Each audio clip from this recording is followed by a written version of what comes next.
क्या आपने कभी सोचा है कि जिस मुताल्लिक आप व्हाट्सएप पर बात करते हैं या कोई प्रोडक्ट लेने का जिक्र करते हैं, आपको फिर उसी प्रोडक्ट से रिलेटेड ऐड और पोस्ट नजर आने लगती हैं आपके इंस्टाग्राम और फेसबुक अकाउंट में। अस्सलाम वालेकुम, वेलकम टू रज़ा फैक्ट। 2009 में ब्रेन एक्टन और जैन कॉम नामी आदमी ने एक एप्लीकेशन को लॉन्च किया जिसको आज लोग व्हाट्सएप के नाम से जानते हैं, जिसके आज तकरीबन 5 बिलियन से भी ज्यादा यूजर मौजूद हैं। दुनिया की अगर कुल आबादी की बात की जाए तो 7.7 बिलियन की आबादी मौजूद है। उसमें से 5 बिलियन लोग व्हाट्सएप का इस्तेमाल करते हैं, मतलब दुनिया के 85% लोग व्हाट्सएप का इस्तेमाल करते हैं। लेकिन आपने कभी सोचा है व्हाट्सएप तो एक फ्री टू यूज एप्लीकेशन है, 2009 से लेकर अब तक व्हाट्सएप आखिर कैसे सरवाइव कर रहा है। व्हाट्सएप के फाउंडर ब्रेन एक्टन 2009 में फेसबुक में जॉब के लिए अप्लाई करते हैं, जहां उनको जॉब के लिए रिजेक्ट कर दिया जाता है। फिर वो अपने एक दोस्त जैन कॉम, जो कि याहू के एक्स एग्जीक्यूटिव भी रह चुके होते हैं, उनके साथ मिलकर व्हाट्सएप को बनाते हैं। लेकिन व्हाट्सएप एक फ्री टू यूज एप्लीकेशन थी, जिससे इन दोनों दोस्तों को कोई मुनाफा तो हो ही नहीं रहा था, क्योंकि दुनिया में हर प्रोडक्ट 3 तरह से पैसे कमा पाता है: एडवर्टाइजिंग, इन ऐप परचेजिंग या फिर सेलिंग डाटा। इन शॉर्ट ये कहा जा सकता है कि आप व्हाट्सएप के लिए एक यूजर नहीं बल्कि प्रोडक्ट हैं। लेकिन व्हाट्सएप के फाउंडर इन तीनों चीजों के बहुत खिलाफ थे, जब इन्होंने ना तो ऐप को एड्स के लिए मोनेटाइज करवाया, ना ही किसी यूजर का डेटा सेल किया और इसको फ्री टू यूज भी रखा। तो अब सवाल ये पैदा होता है, आखिर व्हाट्सएप अब तक कैसे सरवाइव कर रहा है और कैसे पैसे कमा रहा है। 2009 से लेकर 2011 तक व्हाट्सएप बहुत ज्यादा ग्रो कर रहा था और दिन ब दिन व्हाट्सएप के यूजर्स भी तेजी के साथ बढ़ रहे थे। लेकिन इतने यूजर होने के बाद भी व्हाट्सएप के फाउंडर्स की हालत खस्ता हाल ही थी। खैर, ये दोनों दोस्त यही सोचकर बहुत ज्यादा खुश थे कि इनकी बनाई गई एप्लीकेशन के यूजर दिन ब दिन इंक्रीज हो रहे हैं और आज नहीं तो आने वाले वक्त में व्हाट्सएप इनको जरूर बहुत बड़ा फायदा पहुंचाएगा। आखिर व्हाट्सएप के यूजर इतनी तेजी के साथ कैसे ग्रो हो रहे थे? 2009 में जब व्हाट्सएप को बनाया गया, उस वक्त MSN मैसेंजर और yahoo.com को बीट करना नामुमकिन सी बात थी। लेकिन इन दोनों ने व्हाट्सएप को PC कंप्यूटर के लिए नहीं बल्कि एंड्रॉयड और एप्पल के लिए बनाया।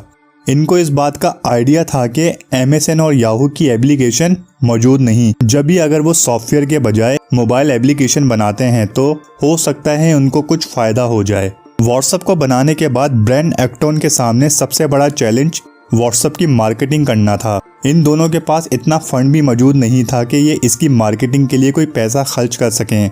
जब भी इन्होंने व्हाट्सएप की मौत टू मौत मार्केटिंग करने का फैसला किया। मौत टू मौत मार्केटिंग आखिर होती क्या है? इसकी एग्जाम्पल कुछ इस तरह से है, जैसे आप किसी रेस्टोरेंट में खाना खाने जाएं और आपको उस रेस्टोरेंट का खाना बहुत अच्छा लगे और आप फिर अपने फ्रेंड या फैमिली सर्कल में उस रेस्टोरेंट के खाने की तारीफ करें। फिर आपके वही फ्रेंड और फैमिली के लोग वहां खाना खाकर मज़ीद उस रेस्टोरेंट के बारे में आगे बताएं।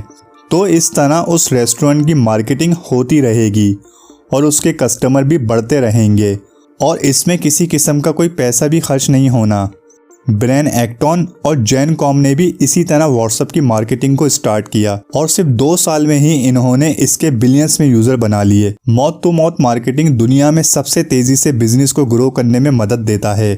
व्हाट्सएप इतनी तेजी से इस वजह से भी ग्रो कर रहा था कि 2008 में एंड्रॉयड के लॉन्च के बाद प्ले स्टोर में कोई मैसेंजर ऐप मौजूद नहीं थी, तो कंपटीशन तो 0% ही था। जब भी व्हाट्सएप ने यूज़र के दिलों में अपनी जगह बना ली।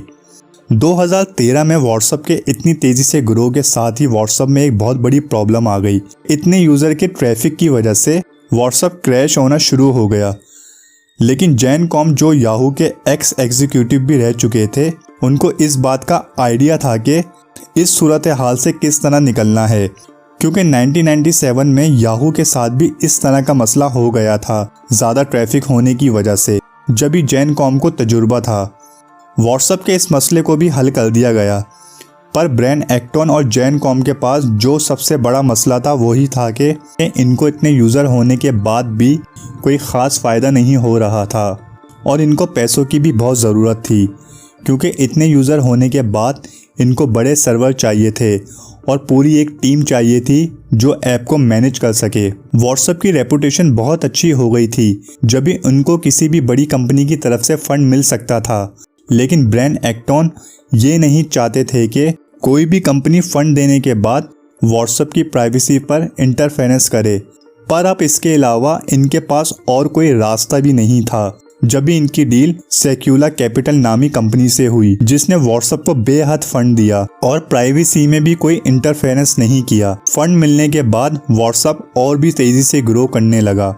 फिर और भी मुख्तलिफ कंपनी ने व्हाट्सएप पर इन्वेस्टमेंट करना शुरू कर दी, पर जिन इन्वेस्टर ने व्हाट्सएप पर इन्वेस्टमेंट की थी उनको कुछ फायदा हो ही नहीं रहा था। जब भी सब इन्वेस्टर ने कहा कि व्हाट्सएप को इन ऐप परचेज कर दिया जाए, पर ब्रायन एक्टन ऐप को इन ऐप परचेज करना नहीं चाहते थे। फिर व्हाट्सएप पर क्राइसिस की बारिश होना शुरू हो गई और सब इन्वेस्टर ने भी अपनी इन्वेस्टमेंट को वापस लेने का मुतालबा कर दिया। व्हाट्सएप पर इस तरह के हालात हो गए थे, अगर सब इन्वेस्टर का अमाउंट वापस कर दिया जाता तो व्हाट्सएप रातों रात बंद हो जाता। फिर जनवरी 2014 में फेसबुक के बानी मार्क जकरबर्ग ने व्हाट्सएप को $19 बिलियन में खरीदने की पेशकश की, जिसको ब्रायन एक्टन और जेन कॉम ने कबूल कर लिया और व्हाट्सएप को $19 बिलियन में बेच दिया। पर एक नॉन प्रॉफिटेबल ऐप को मार्क जकरबर्ग ने $19 बिलियन में क्यों परचेज किया? क्योंकि इन्होंने इंस्टाग्राम को तो सिर्फ $1 बिलियन का परचेज किया था, तो व्हाट्सएप पर इतनी इन्वेस्टमेंट क्यों की गई? फेसबुक दुनिया की बहुत ही ज्यादा पावरफुल कंपनी में से एक है, जिसके तकरीबन 5 बिलियन से भी ज्यादा यूजर मौजूद हैं। फेसबुक का बिजनेस मॉडल कुछ इस तरह से काम करता है कि पहले यूजर को अट्रैक्ट करके फेसबुक की तरफ लेकर आओ, उनकी प्रोफाइल क्रिएट करवाओ और फिर एड प्लेस करके इनकम कमाओ। 2004 में फेसबुक के लॉन्च से लेकर 2014 तक कोई भी एडवर्टाइजर फेसबुक में एड्स प्लेस करवाता तो उसको इतना कुछ ज्यादा फायदा नहीं होता। इसकी सबसे बड़ी वजह ये थी कि फेसबुक एड को कस्टमाइज करके यूजर के सामने एड प्लेस नहीं करता था। मिसाल के तौर पे आपको जिंगर बर्गर खाना बहुत ज्यादा पसंद है, पर आपके सामने जो एड शो होगा वो जिंगर बर्गर का भी होगा, बिरयानी का भी होगा और क्लब सैंडविच का भी होगा। जाहिर है आपको जिंगर बर्गर ज्यादा पसंद है तो आप बिरयानी और क्लब सैंडविच में इंटरेस्ट थोड़ा कम दिखाएंगे। इसका सबसे ज्यादा नुकसान एडवर्टाइजर को हो रहा था कि फेसबुक में ऐड चलाने के बाद भी उनको अपने बिजनेस को ग्रो करने के लिए इतनी कोई हेल्प नहीं मिल रही थी। अब जाहिर है जब एडवर्टाइजर को हेल्प नहीं मिलेगी तो वो फिर किसी और जगह अपने एड्स को प्लेस करके अपने बिजनेस को ग्रो करेंगे। फेसबुक ये नहीं चाहता था कि उसके एडवर्टाइजर कभी भी फेसबुक की जगह किसी और प्लेटफॉर्म में एड्स प्लेस करें। जब भी मार्क जकरबर्ग ने व्हाट्सएप को $19 बिलियन में परचेज किया, व्हाट्सएप यूजर का डाटा कलेक्ट करके फेसबुक और इंस्टाग्राम के साथ शेयर करता है। फिर फेसबुक और इंस्टाग्राम में यूजर के इंटरेस्ट के मुताबिक एड्स विजिबल होते हैं। पर व्हाट्सएप आखिर किस तरह यूजर का डाटा कलेक्ट करता है? जब आप व्हाट्सएप को डाउनलोड करते हैं तो व्हाट्सएप आपके डाटा का एक्सेस मांगता है, क्योंकि व्हाट्सएप का काम ही आपके बिहेवियर को मालूम करना है।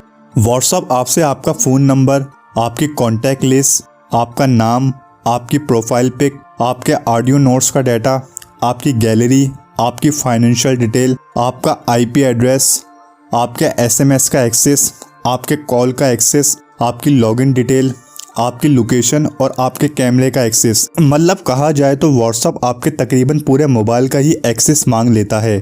अब आप जिस तरह की एक्टिविटी अपने मोबाइल में करेंगे, व्हाट्सएप उसका डाटा पैक बनाकर शेयर कर देगा। फिर उसी डाटा की बुनियाद पर आपको एड्स आना शुरू हो जाएंगे। मई 2017 में यूरोपियन कमिश्नर ने फेसबुक पर 110 मिलियन का फाइन लगाया था। यह फाइन इसलिए लगाया गया था कि फेसबुक ने व्हाट्सएप के हैंड ओवर होने के टाइम मिसलीड किया था। मार्क जकरबर्ग का उस टाइम ये कहना था कि व्हाट्सएप और फेसबुक कभी भी इंटरलिंक नहीं हो सकते, पर मार्क जकरबर्ग की इस बात का किसी ने यकीन नहीं किया, क्योंकि एक आर्टिकल में मार्क जकरबर्ग का ये कहना था कि किसी भी एजेंसी, यूनिवर्सिटी या किसी प्राइवेट सेक्टर को किसी भी इंसान के डाटा की ज़रूरत है तो वो मुझसे ले सकता है। मेरे पास 85% दुनिया का डाटा मौजूद है। मार्क जकरबर्ग से जब ये पूछा गया कि आपके पास इतना डाटा कैसे आया, तो उन्होंने जवाब दिया कि लोग मुझ पर ट्रस्ट करते हैं, जब भी अपना डाटा मुझे दे देते हैं, पर वो सब बेवकूफ़ हैं। 2017 में व्हाट्सएप के फाउंडर्स ब्रायन एक्टन और जेन कॉम को जब ये बात पता चली कि व्हाट्सएप का डाटा शेयर किया जा रहा है, तो उन्होंने व्हाट्सएप से एग्जिट ले लिया क्योंकि वो शुरू से डेटा सेलिंग के खिलाफ थे। इसके बाद व्हाट्सएप की टीम का कहना था कि यूजर की जो भी चैट होती है वो एंड टू एंड इनक्रिप्टेड होती है, तो किसी भी यूजर का कोई डेटा शेयर नहीं होता। इसके जवाब में व्हाट्सएप के एक्स एम्प्लॉयज कहते हैं एंड टू एंड इनक्रिप्टेड सिर्फ यूजर की सेटिस्फेक्शन के लिए लिखा होता है, पर हकीकत में डेटा शेयर ही हो रहा होता है। is looking at putting an on-device AI algorithm into WhatsApp to scan and moderate content for the entire platform. If this is implemented, and we're going to get to that because I think it's already there, the app itself would automatically scan messages prior to them being encrypted and sent. Something that they are basically saying is encrypted and secure, and it's not. Do not assume that WhatsApp is secure. They hear the word encryption and then assume that it is safe. This is an amazing ploy of disinformation. मतलब ये कि जब भी आप कोई message type करते हैं WhatsApp उसको डेटा कोड के अंदर कन्वर्ट करता है।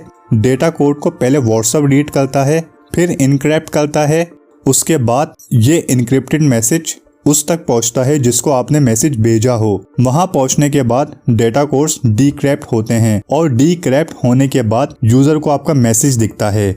इसका मतलब ये कि आप किसी को भी कोई भी मैसेज भेजते हैं, पहले व्हाट्सएप उसको रीड करता है, उसके बाद ही वो यूज़र तक पहुंचता है।